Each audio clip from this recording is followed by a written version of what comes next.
শালার ঘুমাইও তো শান্তি নেই রে। হ্যালো, সালাম আলাইকুম।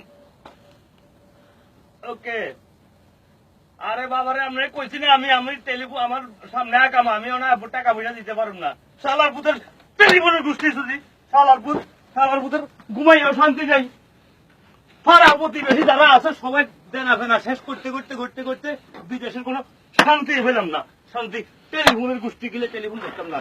টেলিফোন সেট চালামো, টেলিফোন সেট চালামো, টেলিফোন সেট চালামো। পাড়া প্রতিবেশী কারো লেগে শান্তি পেলাম না। সবাই মন রক্ষা করতে করতে নিজের কিছুই করতে পারলাম না এই জীবনে। এই জীবনটাই ব্যর্থ গেল।